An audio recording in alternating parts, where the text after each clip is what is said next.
Welcome to this week's episode of Paranormal United States. This is episode 28, Nevada. Yes, and there's lots of different places there could be in Nevada, lots of weird stuff happening. But in this episode, I'm going to be talking about this place, A big pyramid. a big pyramid. In actual fact, at 30 stories tall, the Luxor Hotel is three quarters of the size of the Great Pyramid of Giza. Wow. It's also the eighth largest hotel in the world, second largest in Vegas. The Venetian is the largest, and also the third largest pyramid in the world. Wow. Um, That's cool. yeah, the the light that you can see there got the strongest beam of light in the world. It's visible even to pilots flying who are hours away in Southern California. Jeez. Insane place. Inside, though, its interior is aligned with murals, statues depicting Egyptian iconography, mirroring the strongly themed exterior. It's all based on Egypt. There's a massive sphinx out the front. Hell of a place. And it's actually got elevators that go up at 39 degrees up the side of Wow. the pyramid. Very strange place to go up. Um, the hotel casino was created by the Circus Enterprise company, who also done Circus Hotel, which is actually, although it's at the far end of the strip, I've been there, got an indoor roller coaster, all sorts of stuff. Very strange and surreal place. The Luxor was intended to be a resort aimed at children as much as adults, with the Egyptian theme and all this design is sort of very dark and slick on the outside, and was supposed to be seen as like a theme park experience, where the wealthier clientele that wouldn't go to Circus would go to Luxor. But that's about as family friendly as it gets. It's had a string of deaths mysteriously caused, and it's darkly ironic to consider how family orientated the Luxor was actually designed to be. Now, when I went to Vegas in 2012, so I've been again in 2016, but I think it was 2012, they actually had the bodies exhibition.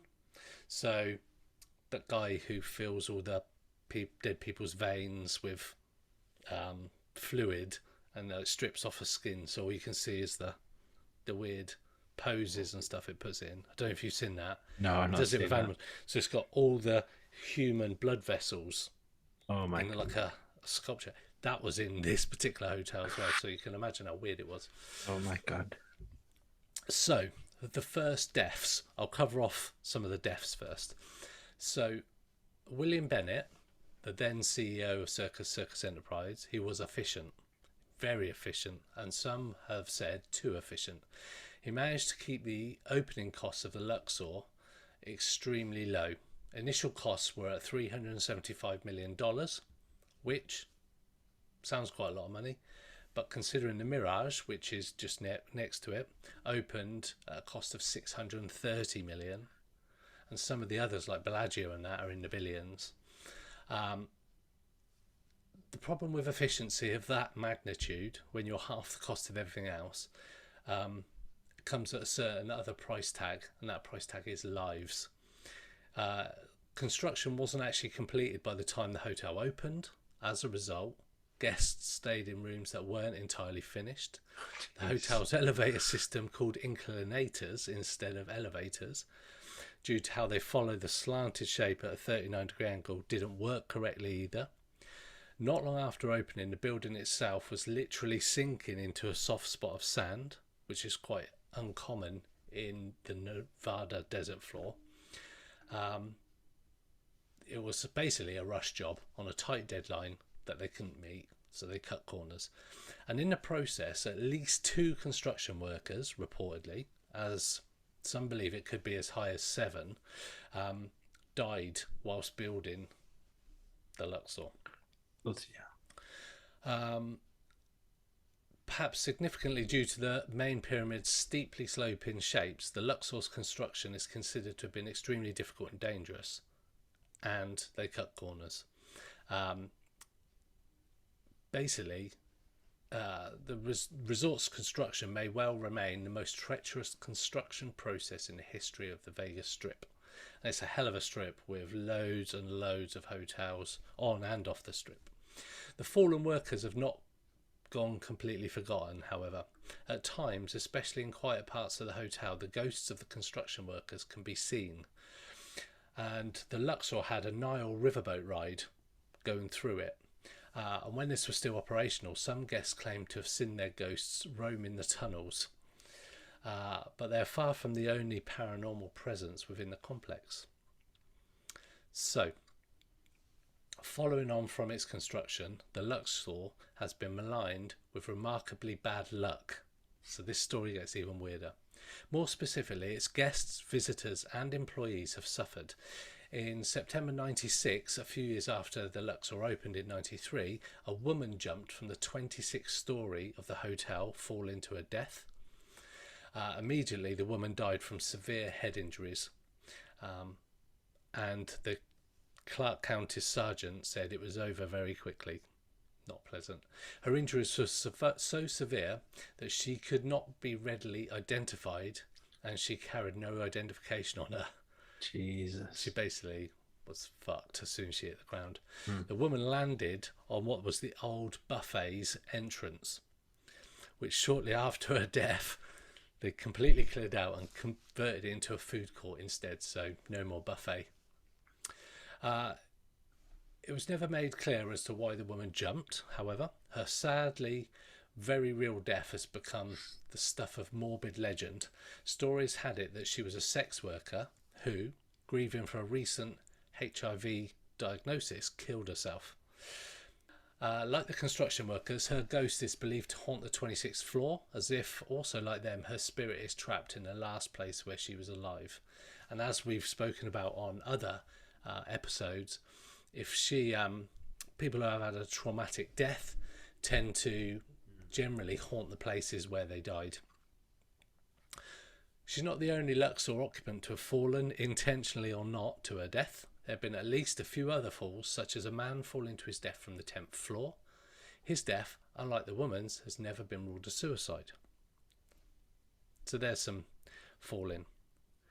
2007, May, so 15 years ago, in the Luxor parking garage, a coffee cup was left on top of a car by a 24-year-old Luxor employee. When the employee went to remove the cup exploded, and there was a homemade explosive device in the cup.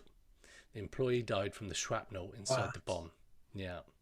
2 men were later convicted of creating and placing the bomb, but they didn't know the victim. Furthermore, there was no apparent motive as to why they made or left the bomb. This is really random. Just Yeah. a little coffee cup bomb. Just. So, jumpers, apparent suicides, bomb. Next, we move on to fatal fighting. So, in June 2010, at a suite in the Luxor, a former University of Nevada football player, Demario Reynolds, got into an altercation with a chap named Jason Sindler, who was also a mixed martial arts fighter. To people who don't know what mixed martial arts are, he was a cage fighter. So, not the kind of person you really want to be fighting. Cage fighter and a ex-American footballer. Yeah. You can imagine that was a pretty tasty fight. According to police, though, the 2 men were actually friends, but Sindler and his girlfriend's fighting fatally destroyed their friendship.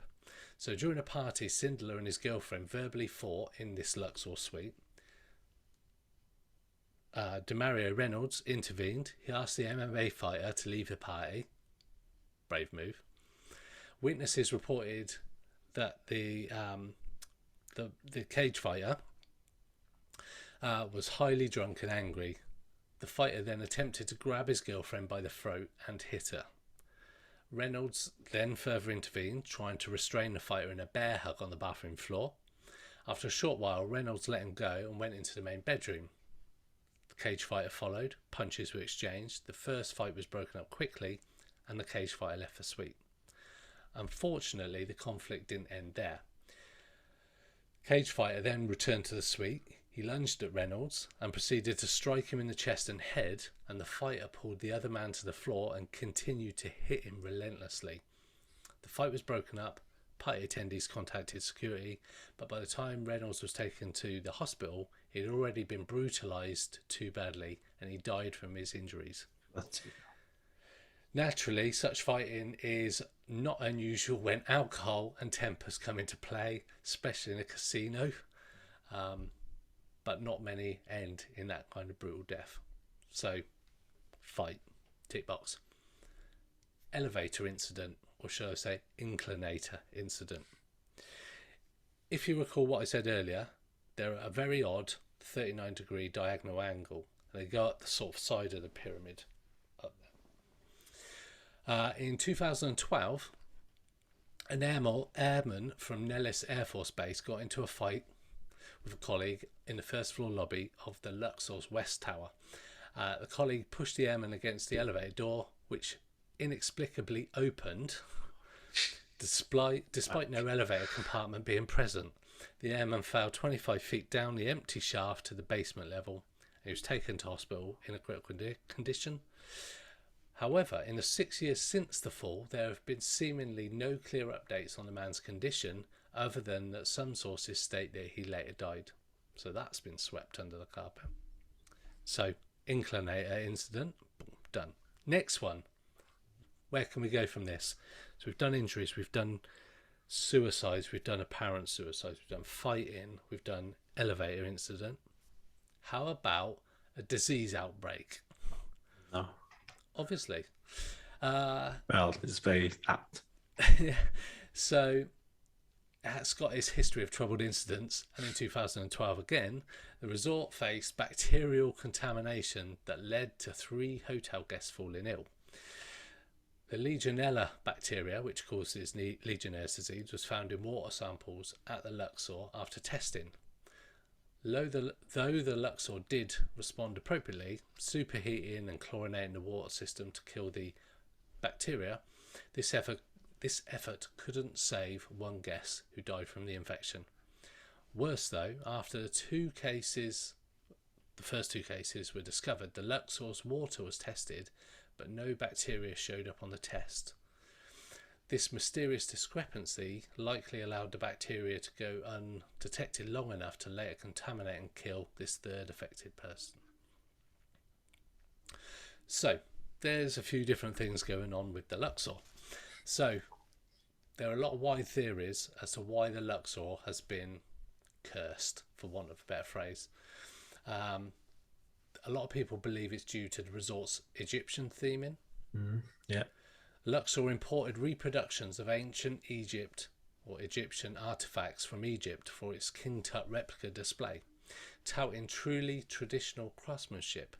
The methods and materials used to create the replicas were the same as those in ancient Egypt. Unfortunately, these careful attention to detail and cultural importance did not extend to the rest of the property. So one common theory is that Luxor has been cursed for its inattention to ancient beliefs.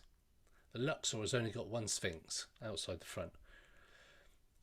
Apparently though, having 2 sphinxes is essential to protect a pyramid, as it's thought to be the case with the original Great Pyramid of Giza.